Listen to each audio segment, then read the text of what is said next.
6ാം ക്ലാസ്സുകാരനെ 500 രൂപ മോഷ്ടിച്ചു എന്നാരോപിച്ച് അടിച്ച് നിലംപരിശാക്കിയതിന് ശേഷം തല കീഴായി കെട്ടിത്തൂക്കിയിട്ടിരിക്കുന്നു. ഇതൊക്കെ നടക്കുന്നത് ഇങ്ങ് കേരളത്തിലാണ് സർ. ഇത് കേരളമാണ്.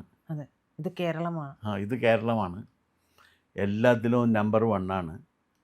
ഇനി നമ്പർ 1 ആകാൻ ഒരു സ്ഥലവും ബാക്കിയില്ല എന്നും ലോകത്തിൻ്റെ എല്ലാ ഭാഗത്തു നിന്ന് ആളുകൾ ഇവിടെ വന്നിട്ടും കേരളം എങ്ങനെയാണെന്ന് ചോദിച്ചുകൊണ്ടിരിക്കുകയാണെന്നും നമ്മുടെ ഭരണാധികാരികളെല്ലാവരും മത്സരിച്ച് സ്വയം പ്രഖ്യാപിത പ്രശസ്തികൾ വാരി വെതറിക്കൊണ്ടിരിക്കുമ്പോഴാണ് ഇത്തരത്തിലുള്ള വാർത്തകൾ വരുന്നത്. ഇത് മാത്രമല്ല, വേറെയും കേരളത്തിൽ നിന്ന് ഈയിടെ വരുന്നത്, അമ്മ മകനെ വെട്ടിക്കൊല്ലുന്നു, മകൻ അമ്മയെ വെട്ടിക്കൊല്ലുന്നു, അച്ഛനെയും അമ്മയെയും വെട്ടിക്കൊല്ലുന്നു, ഇങ്ങനെ ഒരുപാട് വാർത്തകൾ വരുന്നുണ്ട്. അതിലും കേരളം 1ാം നമ്പർ സ്ഥാനത്ത് തന്നെ എത്തിക്കൊണ്ടിരിക്കുകയാണെന്ന് തോന്നുന്നത്. ഇതിപ്പോൾ എവിടെയാണ് സംഭവിച്ചേക്കണേ? ഈ പുനലൂരാണ്. പുനലൂര് വെട്ടിത്തിറ്റ നല്ലംകുളം അവിടെ ഒരു Christian boarding school and theological ഇൻസ്റ്റിറ്റ്യൂട്ടാണ്. ലിവിങ് വാട്ടർ എന്നാണ് അതിൻ്റെ പേര്. Living water ministry. ഞാൻ മനസ്സിലാക്കിയെടുത്തോളം അതൊരു പെൻഡക്കോസ്റ്റ് മിനിസ്ട്രിയാണ്. പെൻഡക്കോസ്റ്റുകാരാണ്. അമേരിക്കൻ ഓറിയൻ്റൽ പെൻഡക്കോസ്റ്റൽ ചർച്ചുമായി ബന്ധപ്പെട്ട് പ്രവർത്തിച്ചുകൊണ്ടിരിക്കുന്നവരാണ്. അതിൻ്റെ കക്ഷികളാരൊക്കെയാണ്? അത് സ്ഥാപിച്ചിരിക്കുന്ന റെവറൻ ഡോക്ടർ ആന്റണി ലാക്കിയും ജെനിഫർ ലാക്കിയും ചേർന്നിട്ടാണ്. ഇവര് 2005 ഒഫീഷ്യലി രജിസ്റ്റർ ചെയ്തതാണ് ഇവിടെ ഈ ഒരു പ്രസ്ഥാനം. ഇവർ വരുന്നത് എന്തിനാണെന്ന് വെച്ച് കഴിഞ്ഞാൽ, സുനാമി വന്നപ്പോൾ സുനാമിയിൽ അകപ്പെട്ടു പോയ ജനങ്ങളെ സഹായിക്കുന്നതിന് വേണ്ടിയിട്ടാണ് വന്നത്. പുനലൂർ കടലുണ്ടോ? ഇല്ലല്ലോ. മലമ്പ്രദേശമല്ലേ അത്. പുനലൂർ കടലുള്ളതായിട്ട് ഞാൻ കേട്ടിട്ടില്ല. സുനാമി മലമ്പ്രദേശത്തല്ലോ വന്നത്, കടലോരത്തല്ലേ വന്നത്. അപ്പം കടലോരത്ത് ഉള്ള ജനങ്ങൾക്ക് സംഭവിച്ച അത്യാഹിതത്തിന് പരിഹാരം കാണുന്നതിന് വേണ്ടി വന്നവർ മലമ്പ്രദേശത്ത് പോയിട്ടാണ് ഈ ജീവജല മിനിസ്ട്രി സ്ഥാപിച്ചിരിക്കുന്നത്. പ്രധാനപ്പെട്ട പരിപാടി ഇവാഞ്ചലിക്കൽ ആക്ടിവിറ്റിയാണ്. ക്രിസ്തുവൽക്കരണം അഥവാ ക്രൈസ്തവ മതവൽക്കരണം നടപ്പിലാക്കുന്നതിന് വേണ്ടി നിയുക്തമാക്കപ്പെട്ട ഒരു പ്രസ്ഥാനമാണ് ഇത്. അവർ പറയുന്നത് തന്നെ യേശുദേവൻ്റെ സ്നേഹം, ആ സ്നേഹം പങ്കുവെച്ച് ജനതയെ മോചിപ്പിക്കുക എന്നുള്ളതാണ്. അങ്ങനെയെങ്കിൽ സർ, ഇവിടെ സംഭവിച്ചിരിക്കുന്നത് 6ാം ക്ലാസ്സുകാരനായ വിദ്യാർത്ഥി 500 രൂപ മോഷ്ടിച്ചു എന്നാണ്. അതിലേക്കാണ് ഞാൻ വരുന്നത്. വാർഡന്റെ 500 രൂപ മോഷ്ടിച്ചു. വാർഡന്റെ 500 രൂപ 6ാം ക്ലാസ്സുകാരൻ മോഷ്ടിച്ചു എന്ന് പറഞ്ഞു കഴിഞ്ഞാൽ, നമ്മളെല്ലാവരും വായിച്ചിട്ടുള്ള ഒരു കഥയുണ്ട്. മറ്റേ വിക്ടർ ഹ്യൂഗോവിൻ്റെ ലെസ് മിസറബിളെ എന്ന് പറയുന്ന നോവല്. ലെസ് മിസറബിൾസ്, പാവങ്ങൾ എന്ന പേരിൽ മലയാളത്തിലുമൊക്കെ നമ്മൾ വായിച്ചിട്ടുണ്ട്. അതിൽ പ്രധാനമായിട്ടും പറയുന്ന അതിനകത്ത് ബിഷപ്പ് എന്ന് പറയുന്ന ക്യാരക്ടർ, അയാളുടെ അടുത്ത് ഒരു കള്ളൻ രാത്രി വരികയും അവന് ഭക്ഷണം കൊടുക്കുകയും ഭക്ഷണം കൊടുത്ത് അവന് സംരക്ഷണം കൊടുക്കുകയും ഒക്കെ ചെയ്ത് കഴിഞ്ഞപ്പോഴേക്കും അവന് ഈ വെള്ളി കൊണ്ടുണ്ടാക്കിയിരിക്കുന്ന മറ്റേ മെഴുതിരിക്കാല് മോഷ്ടിച്ചുകൊണ്ട് പോയിട്ട് പോലീസ് അവനെ പിടിച്ചു വരുമ്പോൾ ഇത് അങ്ങയുടേതല്ലേന്ന് ചോദിക്കുമ്പോൾ പറയാതെ ഇതിവൻ മോഷ്ടിച്ചതാണെന്ന് പറഞ്ഞപ്പോൾ അല്ല, ഞാൻ ആ സഹോദരന് സമ്മാനിച്ചതാണെന്ന് പറയുന്ന ഒരു രംഗം. അതിനുശേഷം ഈ കള്ളൻ അവൻ്റെ മനംമാറ്റം ഉണ്ടാകുന്നതൊക്കെ നമ്മൾ കേട്ടിട്ടുണ്ട്. അപ്പോൾ ഇവരും വന്നിരിക്കുന്നത് യേശുദേവൻ്റെ സന്ദേശം പ്രചരിപ്പിക്കുന്നതിന് വേണ്ടിയിട്ടാണ്. യേശുദേവൻ്റെ സ്നേഹസങ്കല്പം എന്ന് പറഞ്ഞാൽ അതിഗംഭീരമായൊരു സ്നേഹസങ്കല്പമാണ്. അത് ശത്രുമിത്ര ഭാവങ്ങൾക്ക് അതീതമായ സ്നേഹമാണ്. അതുകൊണ്ടാണ് ശത്രുവിനെ സ്നേഹിക്കാൻ പറഞ്ഞത്. നിങ്ങൾ ശത്രുവിനെ സ്നേഹിക്കാൻ തീരുമാനിക്കുന്ന ആ നിമിഷം നിങ്ങൾക്ക് ശത്രുവിൽ നിന്ന് നിങ്ങൾ അദ്ദേഹത്തെ, ഈ പറയുന്ന ദേഹം ശത്രുവായി കരുതുന്നില്ല, പക്ഷേ മറ്റവൻ നിങ്ങളെ ശത്രുവായി കരുതുന്നതുകൊണ്ട് നിങ്ങൾ അവനെ സ്നേഹിച്ചാൽ നിങ്ങൾക്ക് സ്നേഹം തിരിച്ചു കിട്ടില്ല. അപ്പോൾ സ്നേഹം പോലും തിരിച്ച് കിട്ടാത്ത സാഹചര്യത്തിൽ സ്നേഹിക്കുക എന്നുള്ളതാണ്. അതിൻ്റെ സാങ്കേതിക പദം എഗാപ്പെ എന്നാണ്. അതായത് ഒന്നും പ്രതീക്ഷിക്കാത്ത നിസ്വാർത്ഥമായ സ്നേഹം. ആ സ്നേഹം എടുക്കലല്ല, കൊടുക്കലാണ്. ഈ പ്രപഞ്ചത്തിലെ മുഴുവൻ പദാർത്ഥജാലങ്ങളിലേക്കും സ്നേഹം പ്രവഹിക്കണം എന്ന നിലക്ക് സ്വന്തം ജീവിതത്തെ സമ്പൂർണമായും ഈ സ്നേഹപ്രവാഹത്തിന് വേണ്ടി സമർപ്പിക്കുകയും അതിൽ ലയിച്ചു ചേരുകയും ചെയ്യുന്ന ശത്രുമിത്ര ഭാവങ്ങൾക്ക് അതീതമായ ഒരു സ്നേഹം, ആ സ്നേഹമാണ് യേശുദേവൻ പ്രഘോഷിച്ചത്. ആ സ്നേഹത്തിൻ്റെ പ്രചാരണത്തിന് വേണ്ടി ഉണ്ടാക്കിയിരിക്കുന്ന ഈ പെൻഡക്കോസ്റ്റ് മിനിസ്ട്രിയിലാണ് വാർഡൻ്റെ 500 രൂപ മോഷ്ടിച്ചു എന്ന ആരോപണം ഉന്നയിച്ചിട്ട് എന്ത് ചെയ്തത്? ഒരു വിദ്യാർത്ഥിയെ അവിടെ തലകീഴായി കെട്ടിത്തൂക്കിയത്. അപ്പോൾ എത്ര പൈശാചികമായിട്ടാണ് ഇവർ കാര്യങ്ങൾ ആലോചിക്കുന്നതെന്ന് ഒന്ന് ചിന്തിച്ചു നോക്കിയേ. ഇനി വാദത്തിന് വേണ്ടി ഈ കുട്ടി 500 രൂപ മോഷ്ടിച്ചു എന്ന് തന്നെ വെക്കുക. അങ്ങനെയാണെങ്കിൽ ആ കുട്ടിയെ മർദ്ദിക്കാനും മർദ്ദനത്തിന് ശേഷം തലകീഴായി കെട്ടിത്തൂക്കാനും ഇവർക്ക് ആരധികാരം കൊടുത്തു? യേശുദേവൻ അങ്ങനെയൊന്നും പറയാൻ പറഞ്ഞിട്ടില്ലല്ലോ. ക്ഷമിക്കാനല്ലേ പറഞ്ഞേക്കണം. അതെ. നിന്റെ സഹോദരനോട് നീ 70 വട്ടം ക്ഷമിക്കാനല്ലേ പറഞ്ഞിരിക്കുന്നത്. മാത്രവുമല്ല, ആരോടെങ്കിലും നിങ്ങൾക്ക് ദേഷ്യമുണ്ട്, പകയുണ്ടെങ്കിൽ ആദ്യം അത് തീർത്തതിന് ശേഷം എൻ്റെ അടുത്തേക്ക് വരാനല്ലേ പറഞ്ഞേക്കണം. അപ്പോൾ അങ്ങനെ പറഞ്ഞിരിക്കുന്ന യേശുദേവൻ്റെ സന്ദേശം പ്രചരിപ്പിക്കാൻ വേണ്ടി വന്നിട്ട് ഇത്തരത്തിൽ പ്രവർത്തിക്കുമ്പോൾ ഒരു കാര്യം ഉറപ്പാണ്, ഈ വന്നിരിക്കുന്നവരുടെ ലക്ഷ്യം യേശുദേവൻ്റെ സന്ദേശം പ്രചരിപ്പിക്കലല്ല എന്ന കാര്യത്തിൽ ഇനി നമുക്ക് വേറെ സംശയത്തിന് അധികാരമില്ല. അല്ലെങ്കിൽ ഇങ്ങനെ ചെയ്യാൻ പാടില്ലല്ലോ, ഇങ്ങനെ അവർ ചെയ്യുകയില്ല. ആ കുട്ടിയെ പറഞ്ഞു വിടാം വീട്ടിലേക്ക്, അതിൻ്റെ രക്ഷിതാക്കളെ വിളിച്ചിട്ട് പറഞ്ഞു വിടാം. ഇനി അനാഥനാണെന്നുണ്ടെങ്കിൽ അതനുസരിച്ച് ചെയ്യാം. പക്ഷേ ആ കുട്ടിയെ മർദ്ദിക്കുകയും മർദ്ദിച്ചതിന് ശേഷം തലകീഴായി കെട്ടിത്തൂക്കുകയും ചെയ്തിട്ട് യേശുദേവൻ്റെ സന്ദേശവും കൂടി പറയുന്ന ഒരവസ്ഥ കേരളത്തിൽ വന്നിരിക്കുന്നു എന്നുള്ള കാര്യം വളരെ ഗൗരവപൂർവ്വം കാണേണ്ട ഒന്നാണ്. കാരണം ഇത്തരത്തിൽ ഇവർ ഒരു NGO ആയിട്ടാണ് ഈ സംഘടന രജിസ്റ്റർ ചെയ്തിരിക്കുന്നത്. വിദേശികളാണ് ഇതിനകത്ത് വന്നിരിക്കുന്നത്. അവര് ഏഷ്യ തിയോളജിക്കൽ അസോസിയേഷനിലെ അക്രഡിറ്റഡ് മെമ്പേഴ്സാണ്. പെൻഡക്കോസ്റ്റ് ചർച്ചാണ്. പെൻഡക്കോസ്റ്റ് ചർച്ച സഭയാണ് ഇപ്പോൾ വ്യാപകമായിട്ട് ക്രിസ്തുവൽക്കരണം എന്ന പേരിൽ അമേരിക്കൻ ചർച്ചിനുമായി ബന്ധപ്പെട്ട കാര്യങ്ങൾ അത് പ്രചരിപ്പിക്കുന്നതിന് വേണ്ടി വന്നിട്ടുള്ളവരാണ്. അവർ പ്രവർത്തിച്ചുകൊണ്ടിരിക്കുകയാണ്. കേരളത്തിൽ ഒരുപാട് സ്ഥലമുണ്ട്. അതിൽ കുമ്പനാടെന്ന് പറഞ്ഞ കേരളത്തിലൊരു പ്രദേശമുണ്ട്. അവിടെ 250 ഇത്തരം സഭകൾ പ്രവർത്തിക്കുന്നുണ്ടെന്നാണ് ഒരു കണക്ക് ഞാൻ വായിച്ച് ഞെട്ടിപ്പോയത്.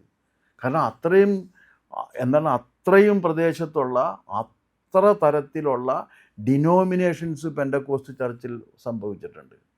ഇവർ എല്ലാ ദിവസവും ഇപ്പം കഴിഞ്ഞ ദിവസം എനിക്കൊരു അനുഭവം ഉണ്ടായിരുന്നു.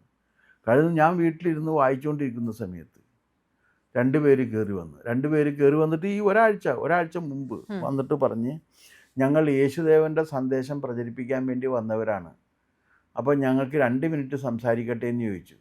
ഞാൻ പറഞ്ഞു, ഞാനൊരു ജോലി ചെയ്തുകൊണ്ടിരിക്കുകയാണ്, ഇതിനിടയിൽ എനിക്ക് സമയം സ്പെൻഡ് ചെയ്യാനില്ല. പക്ഷേ നിങ്ങൾ വന്ന സ്ഥിതിക്ക് നിങ്ങൾ 5 മിനിറ്റ് സംസാരിച്ചു, അത് കഴിഞ്ഞാൽ പിന്നെ സംസാരിക്കരുത്, എനിക്കെൻ്റെ ജോലി തുടരണം. ഞാൻ ഒരു കാര്യം എഴുതിക്കൊണ്ടിരിക്കുന്ന സമയത്താണ് വന്നത്. അപ്പോൾ അങ്ങനെ വരുന്നത് തന്നെ എനിക്കിഷ്ടമുള്ള കാര്യമല്ല. പക്ഷെ എന്നാലും പിന്നെ ഇവർ വന്നതല്ലേ. അപ്പോൾ യുക്തിശൂന്യമായ വിധത്തിൽ യേശുദേവൻ്റെ ജീവിതത്തെക്കുറിച്ചാണ് ഇവർ സംസാരിക്കുന്നത്. എന്നിട്ട് ഞാനത് സഹിച്ച് 5 മിനിറ്റ് കഴിഞ്ഞപ്പോൾ പറഞ്ഞ്, നമുക്കിതിനെക്കുറിച്ചൊരു സംവാദമായാലോ. അപ്പോൾ ഞാൻ പറഞ്ഞു, എഴുന്നേക്കാൻ പറഞ്ഞു, പെട്ടെന്ന് ഇവിടെ നിന്ന് വിട്ടുപോയിക്കൊള്ളണം. ഞാൻ നിങ്ങൾക്ക് 5 മിനിറ്റ് തന്നത് മര്യാദയുടെ പേരിലാണ്. കാരണം ഇവർ എൻ്റെ അടുത്ത് വരെ വന്ന് ക്രിസ്തുമതത്തിലേക്ക് ആളുകളെ ചേർക്കാൻ വേണ്ടി ശ്രമിക്കുന്ന പ്രവൃത്തിയാണ് പെൻഡക്കോസ്റ്റുകാർ ചെയ്തുകൊണ്ടിരിക്കുന്നത്. അപ്പോൾ അവർ എവിടെയൊക്കെ പോകുന്നുള്ളതെന്ന് ആലോചിച്ച് നോക്ക്. എന്നെ ഒരുപക്ഷെ അറിയാതെ വന്നാണ് ഞങ്ങളുടെ ആ പ്രദേശത്ത്, ഞാൻ താമസിക്കുന്ന ആ പ്രദേശത്ത് മുഴുവനുണ്ട്. അവിടെയാണെങ്കിൽ ക്രിസ്ത്യാനികളാണ് ഉള്ളത്, ലത്തീൻ കത്തോലിക്കരാണ്. പക്ഷെ അവരിൽ നിന്ന് പെൻഡക്കോസ്റ്റിലേക്ക് അവരെ മാറ്റിയെടുക്കുക എന്നുള്ളതാണ് ഇവരുടെ ദൗത്യം. അപ്പോൾ ഈ പെൻഡക്കോസ്റ്റ് ചർച്ചിന് വന്നു കഴിഞ്ഞാൽ ആ ചർച്ചിലൂടെ ഈ ലോകത്തെ കീഴടക്കുക എന്നുള്ള ദൗത്യമുണ്ട്. അത് തന്നെ പലർക്കും, ഇങ്ങനെ വരുന്ന പലർക്കും ഇത് അൾട്ടീരിയർ മോട്ടീവ്സ് ഉണ്ട്. അതും നമുക്ക് നിഷേധിക്കാൻ കഴിയാത്ത ഒരു കാര്യമാണ്. ഒരു സഭയുടെ ബിഷപ്പ് വന്നുകൊണ്ട് എൻ്റെ അടുത്ത് പറഞ്ഞു, ഞങ്ങൾക്ക് 1,00,000 ചില്ലാനം പള്ളികളുണ്ടെന്ന് പറഞ്ഞു. അപ്പോൾ ഞാൻ അത്ഭുതത്തോടുകൂടി ഞാൻ ചോദിച്ചു, കേരളത്തിലാണോ എന്ന് ചോദിച്ചു. അതേ ലോകത്താണോ? അല്ല, കേരളത്തിൽ. അപ്പോൾ ഞാൻ പറഞ്ഞു, അത്രയും പള്ളികൾ കേരളത്തിലുണ്ടോ? എനിക്കറിയില്ലല്ലോ. ഞാൻ അങ്ങനെ കണ്ടിട്ടില്ല. 1,00,000 പള്ളികളെന്നൊക്കെ പറഞ്ഞാൽ പെട്ടെന്ന് വിസിബിളായിട്ട് കാണേണ്ടതല്ലേ.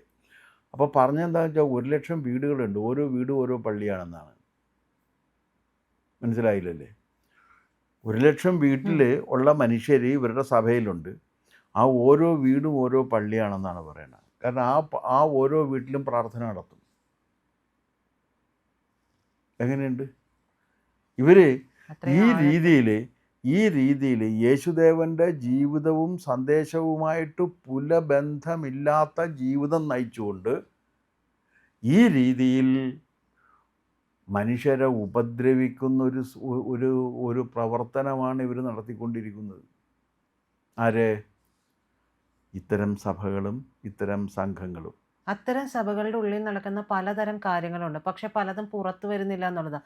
ഇപ്പോൾ ഈ പാചകക്കാരനെയും അതിൻ്റെ വാർഡനെയും അറസ്റ്റ് ചെയ്തിട്ടുണ്ട്. അറസ്റ്റ് ചെയ്തത് കൊണ്ടാകുന്നില്ല. പിന്നെ മാധ്യമങ്ങളിൽ പറയുമ്പോൾ ഈ പറയുന്ന സഭയുടെയോ അല്ലെങ്കിൽ ഈ ലിവിങ് വാട്ടർ മിനിസ്ട്രീസ് എന്ന് പറയുന്ന അതിൻ്റെ ആസ്ഥാനം ആരാ, അതാരാണ് സ്ഥാപിച്ചത്, ഇതൊന്നും പറയുന്നില്ല. ഇതെല്ലാം രഹസ്യമാക്കി വെക്കേണ്ട ആവശ്യം എന്താണ്? അല്ല, അതെന്താ കാര്യം എന്ന് വെച്ച് കഴിഞ്ഞാലേ, ഈ ന്യൂനപക്ഷ മതവിഭാഗങ്ങളുമായി ബന്ധപ്പെട്ട കാര്യങ്ങളെല്ലാം മറച്ചു വെക്കുന്നതാണ് മാധ്യമ പ്രവർത്തന രീതി എന്നാണ് കേരളത്തിലെ മാധ്യമങ്ങൾ വിശ്വസിച്ചിട്ടുള്ളത്. അതിലൊരു കാരണമുണ്ട്. കേരളത്തിലിപ്പോൾ ഈ ഈ ദൃശ്യമാധ്യമ സംസ്കാരം, അങ്ങനെയാണ് അവർ പറയുന്നത്. ആ ദൃശ്യമാധ്യമ സംസ്കാരം കേരളത്തിൽ ഉണ്ടാക്കിയെടുത്തത് ഏഷ്യാനെറ്റാണെന്ന് അവകാശപ്പെടാറുണ്ട്. ആ ദൃശ്യമാധ്യമ സംസ്കാരത്തിനൊരു വലിയ പോരായ്മ ഉള്ളത് എന്താണെന്ന് വെച്ച് കഴിഞ്ഞാൽ, ആ ദൃശ്യമാധ്യമ സംസ്കാരം പ്രധാനമായിട്ടും 90% ഇടതുപക്ഷ അനുഭാവികളെ വെച്ചുകൊണ്ട് പ്രവർത്തിച്ച രംഗമാണ്. അതിൻ്റെ സ്ഥാപകനായ ശശികുമാർ ഇടതുപക്ഷം. പക്ഷേ ശശികുമാർ നല്ല ബിസിനസ്മാൻ കൂടിയാണ്. കാരണം അതിങ്ങനെ കൊണ്ടുവന്ന് 400 കോടിക്ക് അത് വിറ്റു എന്നാണ് പറയുന്നത് ഏഷ്യാനെറ്റ്. നല്ലൊരു സംഗതിയായിരുന്നത്, നല്ല ബിസിനസ്മാനായിരുന്നു. പക്ഷേ അതിനകത്ത് വന്നിട്ടുള്ള 90%-ലേറെ വരുന്ന മാധ്യമ പ്രവർത്തകരും ഇടതുപക്ഷക്കാരാണ്. ശരിയല്ലേ? അപ്പോൾ അവർ കൊണ്ടുവന്ന് വെച്ച ഒരു സംസ്കാരമാണ് ഈ ഇടതുപക്ഷത്തിൻ്റെ സംസ്കാരം എന്നിവർ പറയുന്നത്. ആ ഇടതുപക്ഷത്തിൻ്റെ സംസ്കാരത്തിൽ അവർ സത്യമല്ല പറയുന്നത്. നേരോടെ നിർഭയം എന്ന് പറഞ്ഞിട്ട് കാര്യമായില്ല. നേര് പറയുന്നുണ്ടോ എന്നുള്ളതാണ് ചോദ്യം. നിർഭയമായിട്ട് നേര് പറയാൻ ഇറങ്ങിത്തിരിക്കുന്നവർ എന്തിനാണ് മതന്യൂനപക്ഷങ്ങളുടെ കാര്യം വരുമ്പോൾ പക്ഷപാതം കാണിക്കുന്നത്? എന്തിനാണ് അവർ ഹൈന്ദവ ജീവിത രീതികളുമായിട്ടുള്ള ബന്ധങ്ങൾ വരുമ്പോൾ അതിനെ കൂടുതൽ പർവ്വതീകരിച്ചുകൊണ്ട് അതിനെ അറ്റാക്ക് ചെയ്യുന്നതും ഇതിനെ മൂടി വെക്കുകയും ചെയ്യുന്നത്? അവരുടെ അജണ്ടയാണ്. അതെൻ്റെ അജണ്ട എന്ന് പറഞ്ഞാൽ അത് ഇടതുപക്ഷം സൃഷ്ടിച്ചെടുത്ത ഇവരെല്ലാം സ്യൂഡോ സെക്കുലർ കക്ഷികളുമാണ് ഇവരൊക്കെ. ഞാൻ ഓരോരുത്തരെയും വിശദമായി എടുത്ത് പറയാത്തത് വെറും മര്യാദ കൊണ്ട് മാത്രമാണെന്ന് അവർ ധരിക്കണം. അങ്ങനെ ഈ കേരളത്തിൽ ഇന്ന് കാണുന്ന മാപ്ര സംസ്കാരം, അതാണല്ലോ ഇപ്പോഴത്തെ ആ മാപ്ര സംസ്കാരം ഉണ്ടാക്കിയെടുത്തതിൽ നല്ല പങ്ക് വഹിച്ചിട്ടുള്ളത് ഏഷ്യാനെറ്റിൻ്റെ മാധ്യമ പ്രവർത്തന രീതിയുമാണെന്ന കാര്യത്തിൽ ഒരു സംശയവുമില്ല. അല്ല, ആരാണല്ലാത്തത്? എല്ലാം ഇടതുപക്ഷമല്ലേ? അഹോ എന്നല്ലേ പറയണത്? എല്ലാം കണ്ണീര് വീഴ്ത്തിക്കൊണ്ട് പറയണം എന്താണ് ഈ ലോകം സംഭവിച്ചുകൊണ്ടിരിക്കുന്നത്. അഹോ, എന്താ അവർ മഹാന്മാരായിട്ടിരിക്കുകയും അവർ ലോകത്തിൻ്റെ നന്മയുടെയും സത്യത്തിൻ്റെയും ഒക്കെ പ്രഭവ കേന്ദ്രങ്ങളായിരിക്കുകയും മറ്റുള്ളവരുടെ മുഖത്ത് നോക്കിയിട്ട് എന്താണ് ഈ ചെയ്യുന്നത്, അത് കണ്ണാടിയായാലും കൊള്ളാം, പിന്നെന്താണ് അതിനകത്ത് വരുന്ന എല്ലാവരും ഇതല്ലേ, എന്താണ് ലോകമേ നീ ഈ കാണുന്നത്, ഞങ്ങളിങ്ങനെ നിൽക്കല്ലേ എന്നല്ലേ പറയുന്നത്. അതെ സാർ, ഇതിപ്പോൾ ഈ വിഷയത്തിലേക്ക് ഈ വാർഡനും പാചകക്കാരനും അറസ്റ്റിലായിട്ടുണ്ട്. പക്ഷേ നമ്മൾ പറഞ്ഞ പോലെ റെവറൻഡ് ഡോക്ടർ ആൻ്റണി കാക്കിയും ജെനിഫർ ലാക്കിയും ഇവരെങ്ങനെ ഇവിടെ വന്നു, ഇതെന്തിനു വേണ്ടി സ്ഥാപിച്ചു, ഇതിൻ്റെ പിന്നിൽ നടക്കുന്നത് എന്തെല്ലാം, ഇത് കൃത്യമായൊരു അന്വേഷണം വേണ്ടേ? അല്ല, വളരെ സമഗ്ര ഇത് പ്രജിത പറഞ്ഞത് വളരെ ശരിയാണ്. ഇതിനെക്കുറിച്ച് വളരെ സമഗ്രമായൊരു അന്വേഷണം നടക്കണം. കാരണം ഇത് സുനാമിയുടെ കാലത്ത് ജീവകാരുണ്യ പ്രവർത്തനം നടത്താൻ ഒരു നിവൃത്തിയില്ലാതെ മുട്ടി നിന്നിട്ട് ഇവിടെ ഓടി വന്നവരാണ് ഇവർ. എന്നിട്ട് പോയിട്ട് പുനലൂരാണ് ജീവകാരുണ്യ പ്രവർത്തനം നടത്തുന്നത്.